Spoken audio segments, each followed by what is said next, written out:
you know, and play the role of the good niggas, they'll be okay. They'll be treated with respect by the police. In fact, they'll be held up as models of the ideal protesters.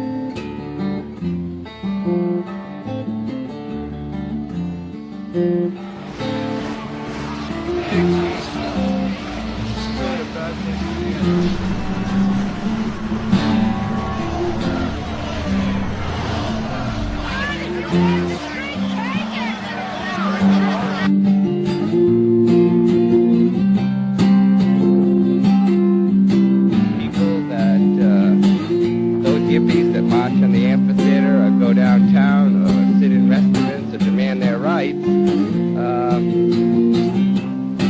they'll be risking their lives. That's right. These cops here are tough. They'd kill you with a smile. Shoot to kill daily, you know.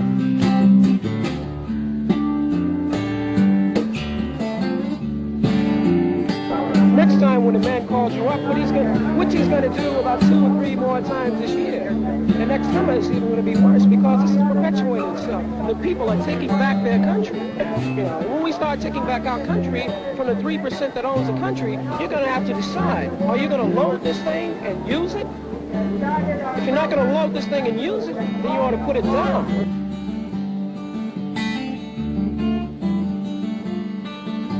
To do their thing. If some people storm the amphitheater, they storm the amphitheater. Some people want to swim naked in the lake, they swim naked in the lake. Other people want to smoke dope.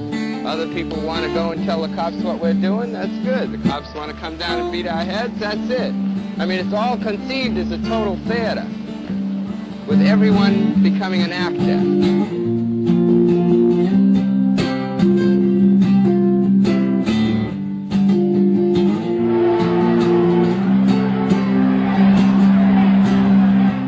Democrats, the Chicago Convention of 1968 was a nightmare. Leading after the assassinations of Martin Luther King and Robert Kennedy, Democrats fell into chaos, fighting Chicago police and each other. With George McGovern as President of the United States, we wouldn't have to have Gestapo tactics in the streets of Chicago. Mr. Daley is not pleased with Senator Rivercroft. How hard it is to accept the truth.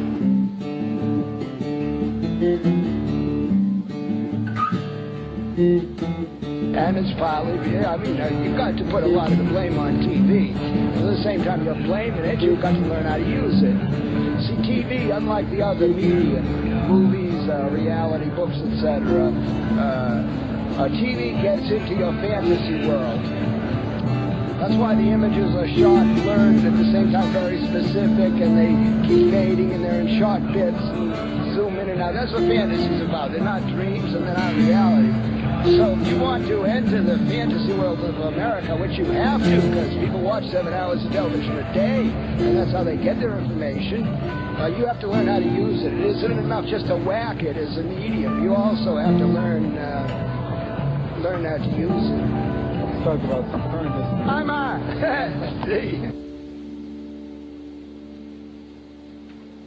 Not only activists, which is not true. The majority of us were not in the streets. They did not go to jail for what they believed in. They did not make the choice of coming to Canada. 20,000 came to Canada. 3.5 million went to Vietnam.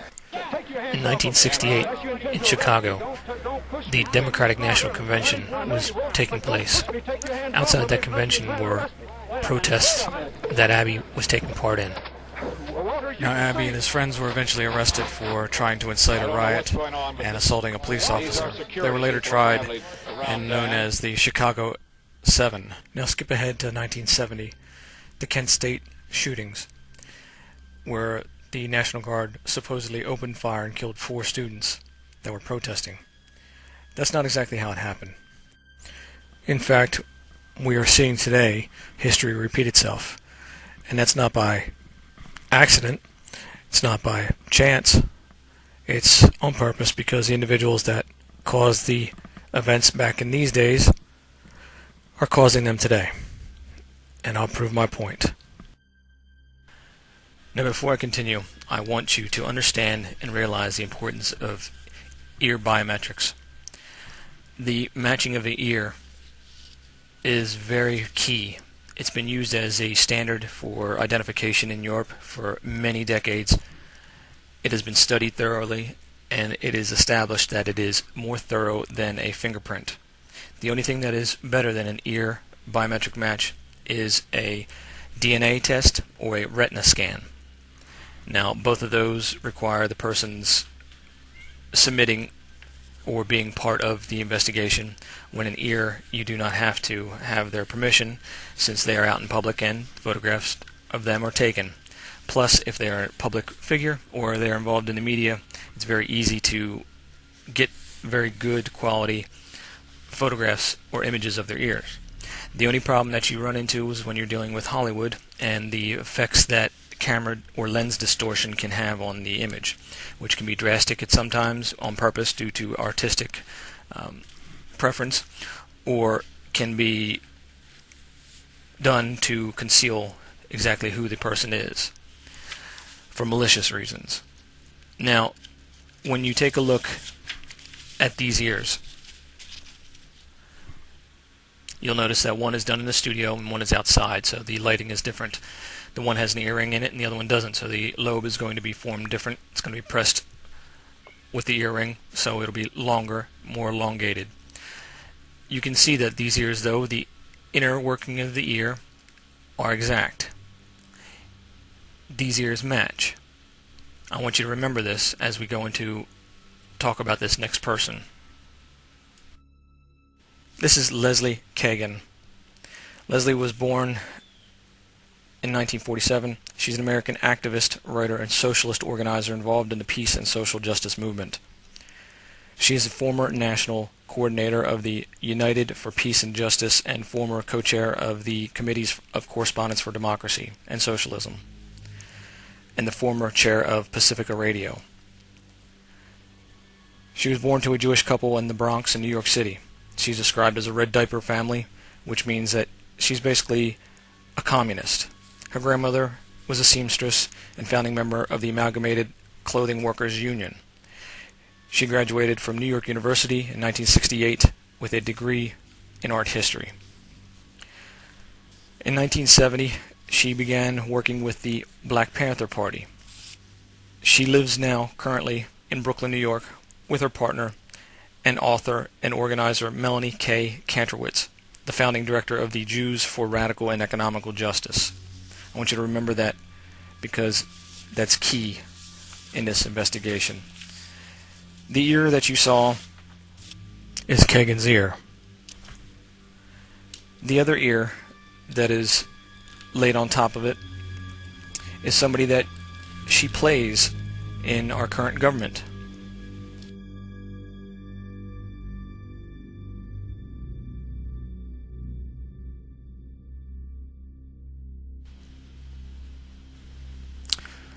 Department of Homeland Security, Janet Napolitano. Now this photograph is an older photograph when she was much heavier, but you can still see it's the same person. Is Homeland Security fake? Or is she just the fake one? I don't know, but when you look at all the evidence of all the rest of the fake individuals in government, which we'll get into in a moment, I'm leaning towards the fact that Homeland Security is a fraud. Sheriff Joe for a long time, and my view was that 287G, the agreements that were in existence, were pretty standardless. I mean, they had such a waste of resources, people, human resources and economic resources, and yet we have a range of people who have different ideas, different kind of theoretical constructs that they see the world through, but also differences about tactics and how you mobilize people and how you reach people. That I think that's one of our strengths. That gives us a lot more to work with. And we don't always agree on everything, but that's okay as long as we can find what we do agree on. What we do agree on is what we build from, and agree to disagree on some other things. Now, how does Kagan tie into the events that happened in the 60s with the riots and the Kent State shooting? Well, as we mentioned, her partner, Melanie is not who she says she is. About Chicago at all, of course not. Never worry, only mothers worry. Duty is Chicago seems like we are hurting ourselves into a stockade, you know. I mean, we're getting ourselves all together where they can surround us. See, what the Democratic Party, look at their theater, right? International Amphitheater. Have you ever been down there? Have you been to Chicago? Well, it's out of sight. It's right in the stockyard, see? It smells like shit and death and piss. And it's boring. You know, they'll have like Kate Smith singing the national anthem, right? They'll have all these boring pigs, you know, fat businessmen, serious, very serious things, see? And they'll be showing this, see? And meanwhile, you know, like every 2 minutes out of every hour, there'll be us out in the streets or up in the park doing all this thing. Wow, wow, wow, wow, wow, the new America, exciting. And it'll be like a football game, see? Football game's a good model. Right. Cops versus the Yippies or the National Guard or whoever, the paratroopers from Vietnam. I don't know who they're going to bring back to contain us. They're going to bring a lot of heavy equipment, see? And people will be watching that on TV and they'll say, we don't want to watch that boring speech stuff.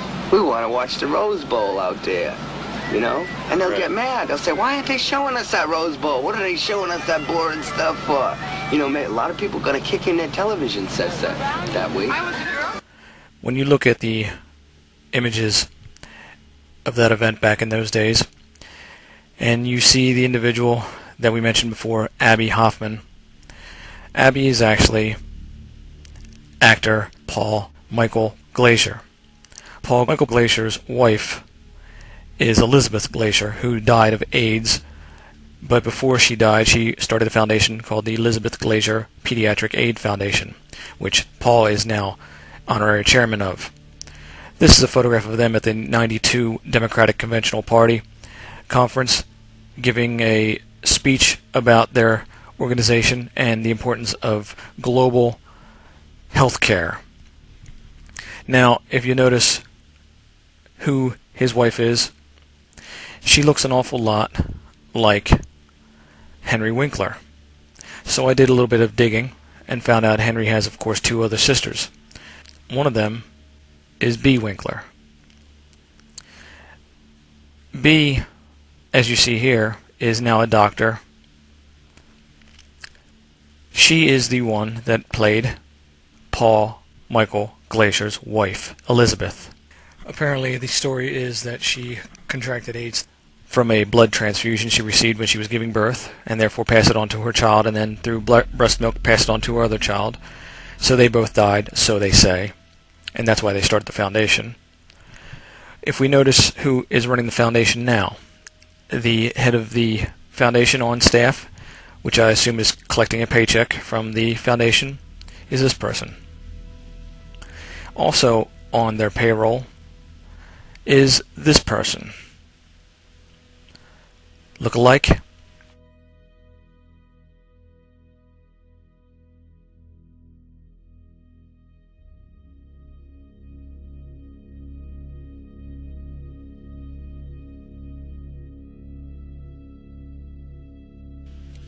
I'd say so. Now, how does this also tie in with some of the events today and some of the events that were back in those days? Well, we know now that Paul Michael Glacier was actually the actor that played the Starsky and Hutch character.